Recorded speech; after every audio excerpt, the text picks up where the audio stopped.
see behind him that he is holding a knife. Why would he be doing that? He's going to see his mom.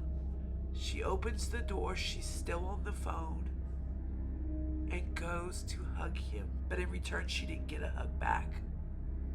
What she ended up getting was 70 stab wounds. 70 stab wounds. Hello, everybody, and welcome to The Search with Lisa. I'm Lisa, and welcome. If you are new here, I cover a true crime and a little bit of extra stuff.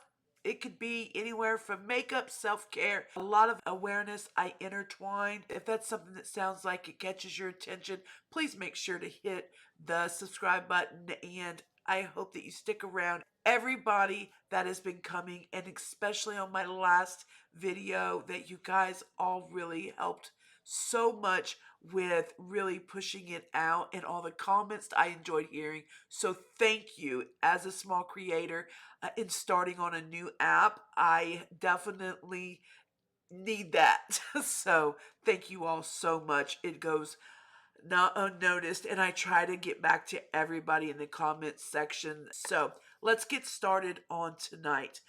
As someone that gets into true crime and focuses on unsolved, missing, and basically a fight for justice, I try to also intertwine of what am I bringing as a creator that you will take away from here. I don't want to just tell a story. I want you to also learn something out of this.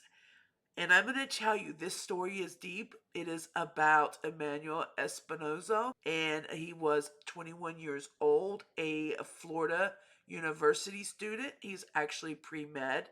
So we're going to get into it because it is a very deep, dark story. And I will tell you throughout this of why I decided to tell this story and what we could take away from this, and that hopefully it can help you. Okay. All right, guys. So, like I said, it is about Manny. That is what they called him, Emmanuel Espinoza. Manny, as of April 2024, he is 21 years old. He goes to Florida State University, and he is currently was a pre-med student. Okay. I'm going to tell you a little bit about him. He was intelligent. He actually graduated valedictorian from his high school.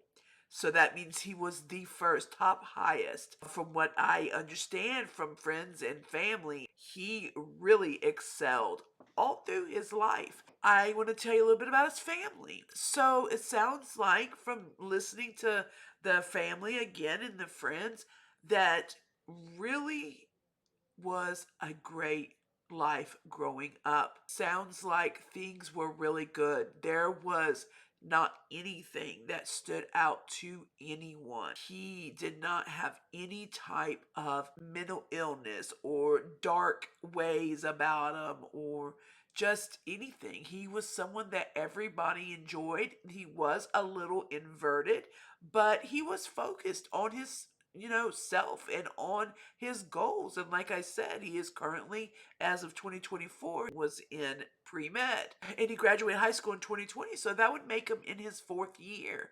So I mean, he's focused, and like I said, no red flags of what I'm getting ready to tell you. Here we go. He had a mother, beautiful mother. Her name was Elvia, like Elvira, but without the R, Espinoza.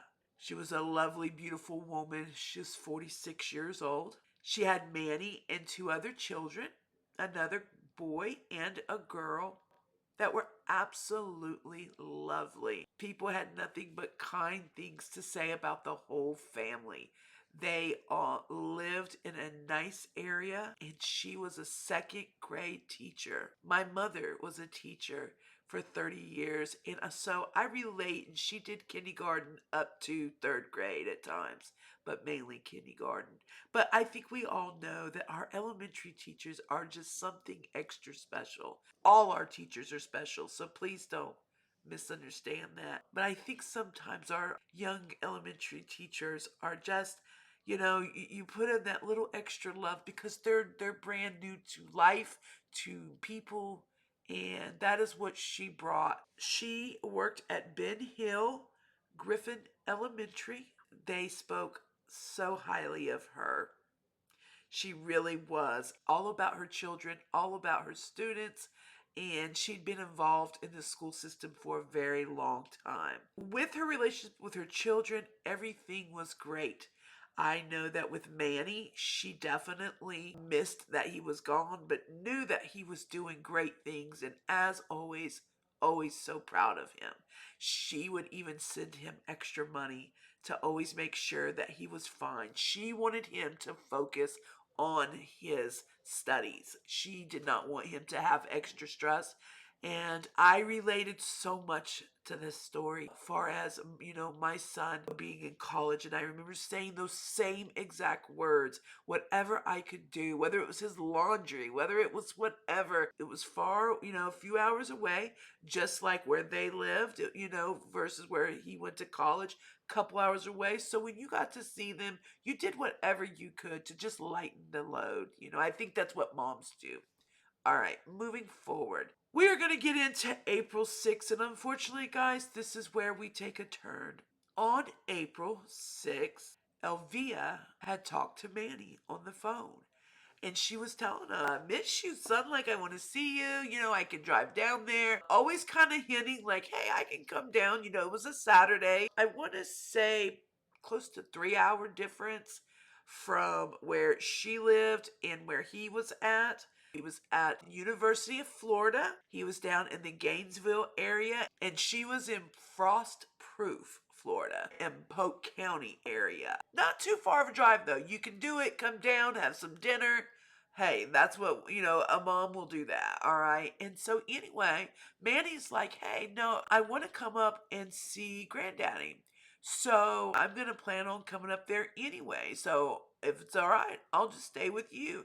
So she's like, oh, heck yeah. Like, she's excited. Of course, you can stay with me. Not that he really had to ask, but he was just like, I'm going to come up anyway. We got some stuff going on, so I'll just stay with you if that's cool.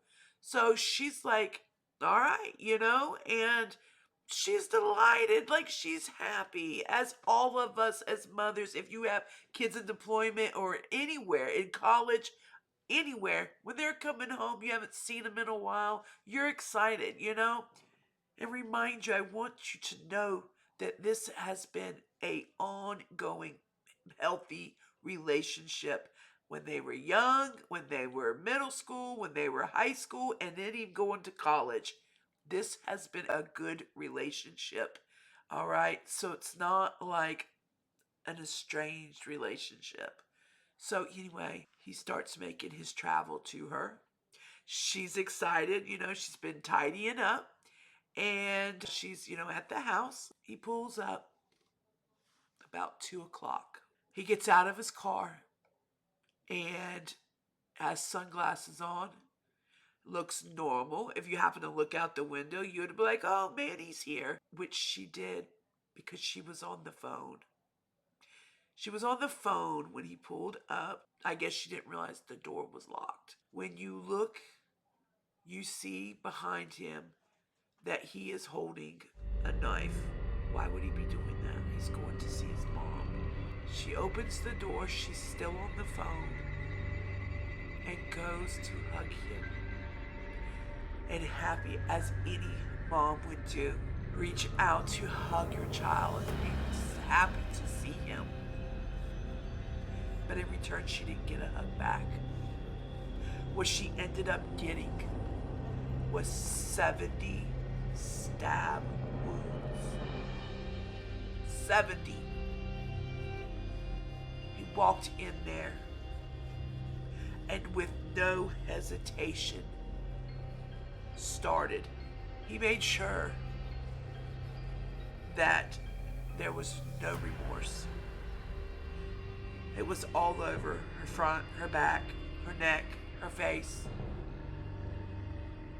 The person on the other line could hear her screaming, Manny, stop, Manny, Manny, as to where she just hollered until there was no more sound.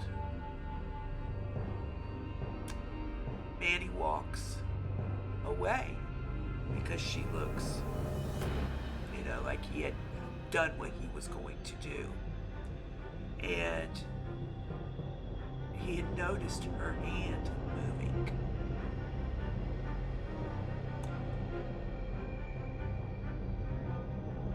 When I tell you this part, he goes over and just a little warning. He goes over and actually tears the shirt. She's laying on her, stomach down to make sure he can see what he's doing. And he continues. And like I said, continuing till it's a total of 70. So after that, he looks at his hand and he notices that he has cut his finger. And by the way, guys, nobody else is home. It's just her. He knows he cuts his finger. So he goes over to the sink and he starts washing off his hand.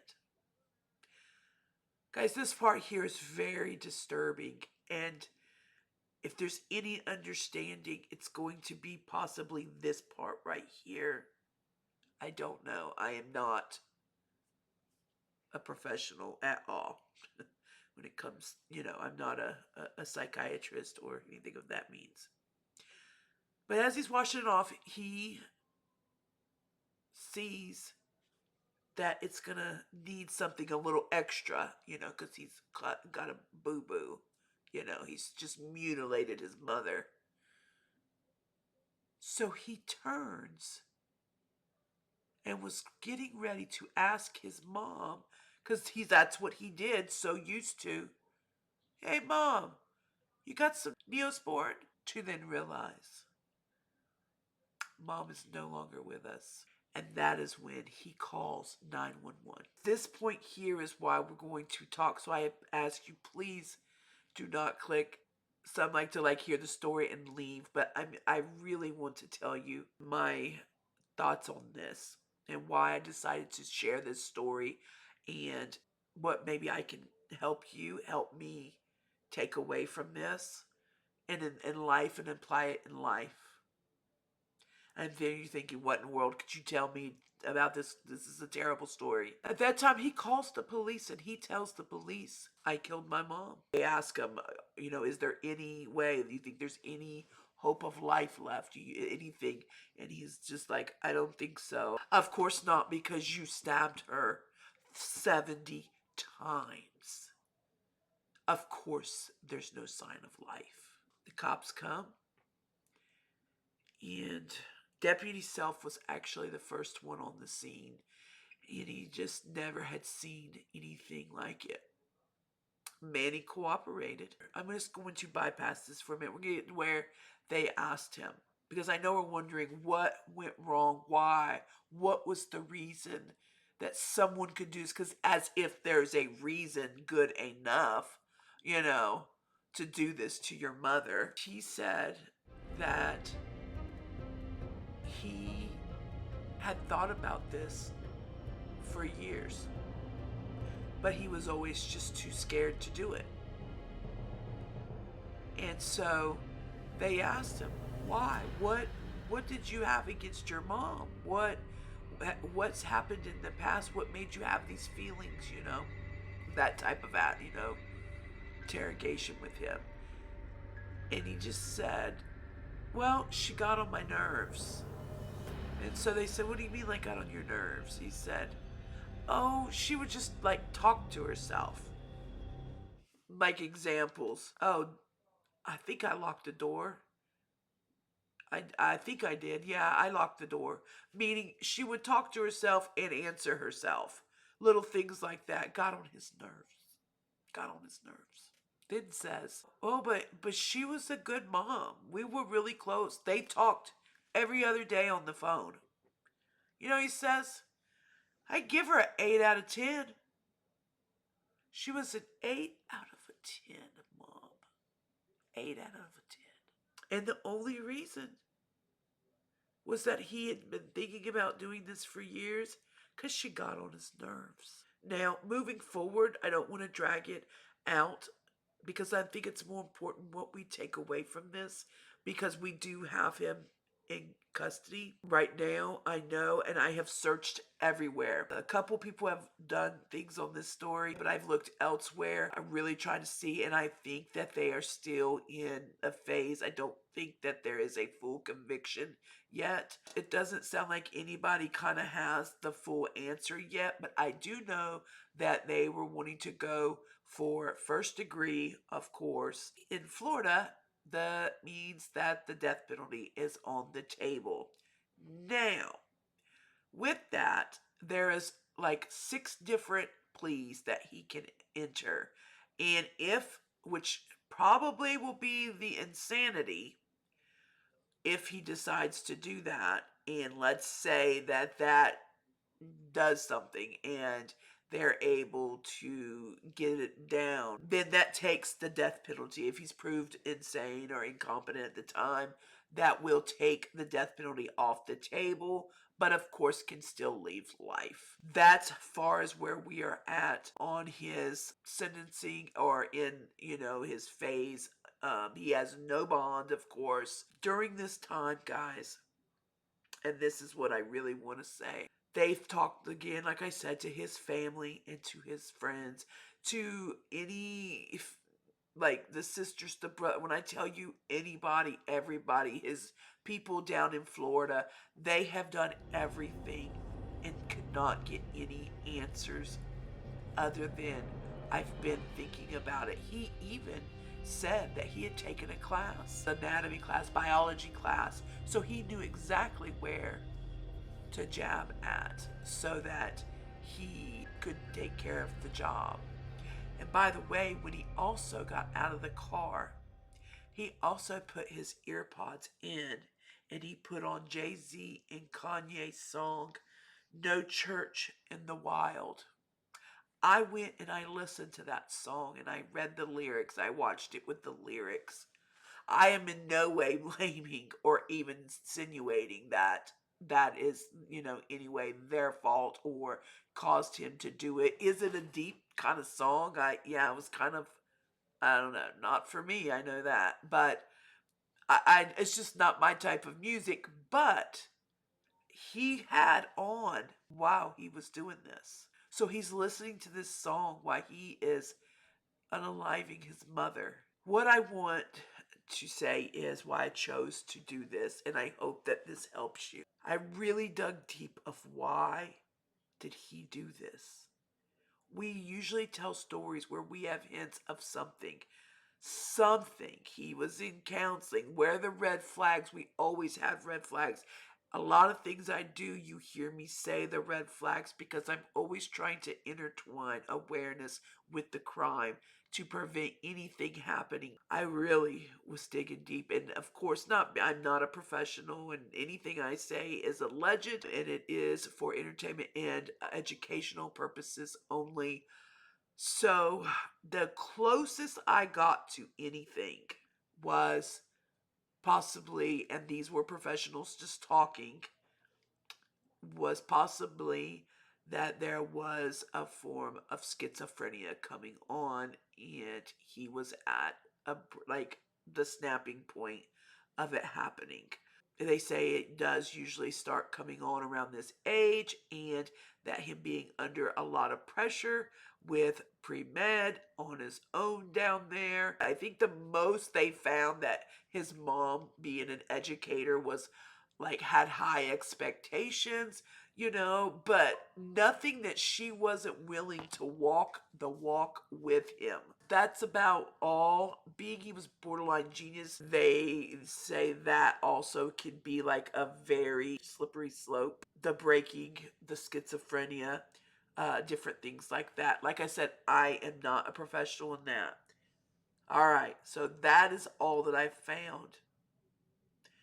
So I say to this in this story, my gut instinct, my gut told me when I was reading this, before I started even reading any comments from other stories that people had done on it, from just comments from people in the community that talked about it, that some things don't have explanations. Some things can really just be demonic, just what exactly it is.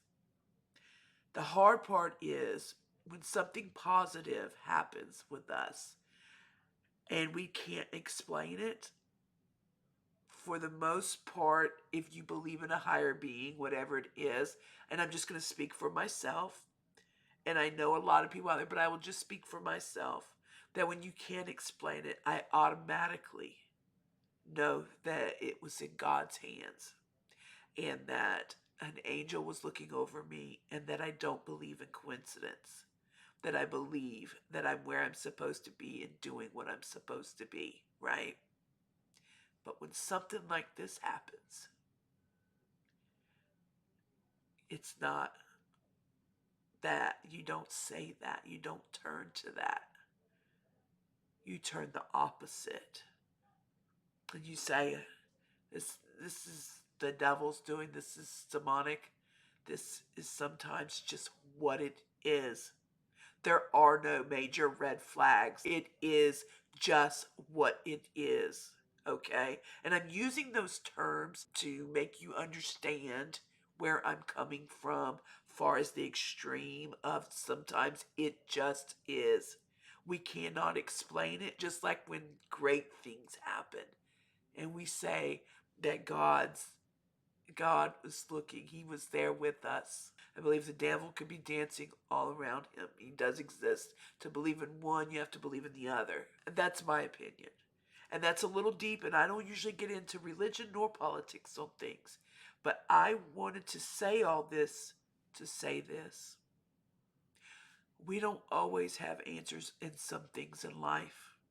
This was an extreme one, and sometimes we have things that happen that we don't have any answers, any red flags, whether it be a death or whether it just be something rotten. And we think, where do we start to even grieve? Because we play the what if, the why, the where, everything in our head. And that's not good.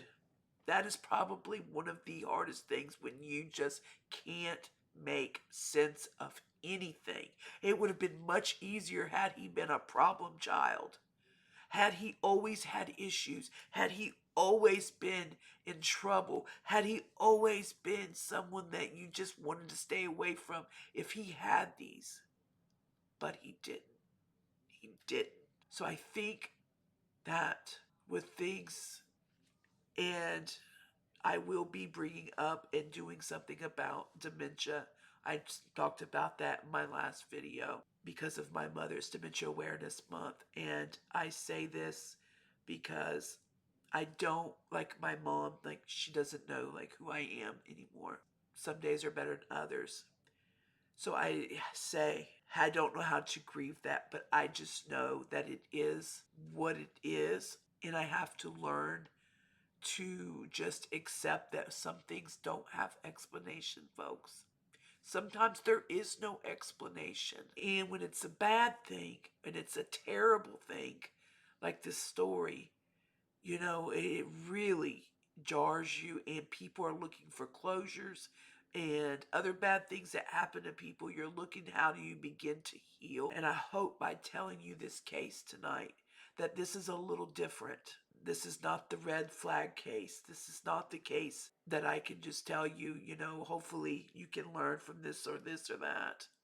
No, it just happened. It just exists. The first step of healing is acceptance, acknowledging, and then you just move forward one step at a time. I've done a lot of awareness through my years. I started over 8 years ago. I always did the Conquer Life movement. No matter what you're going through, remember, you can conquer life one positive thought at a time. I feel like that is definitely appropriate for tonight. Healing does happen. And if you are ever faced with something insanely unbelievable like this story, and you are alive to continue to move forward, don't let it take any more from you.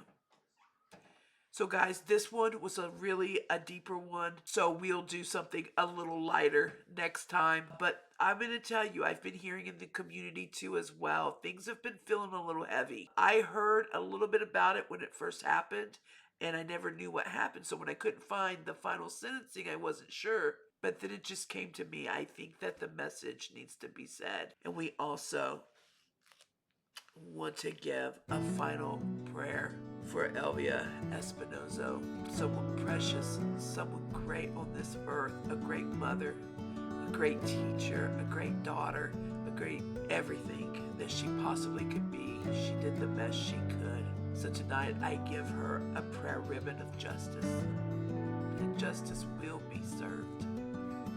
I will see you guys on the next search. Good night, everybody.